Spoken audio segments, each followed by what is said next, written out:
दोस्तों देखिए हम आज पटना में है, मेरे बुआ हैं, हम आशियाना में हैं, रामनगरी के पास पड़ता है मकान।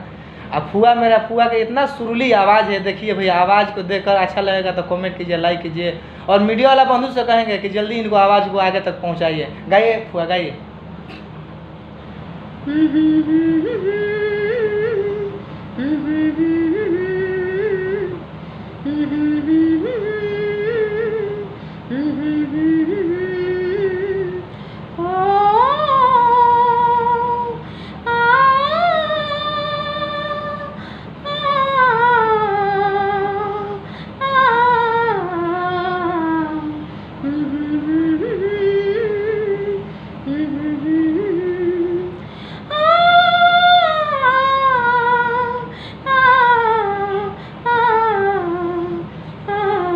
परदेस जाके परदेसिया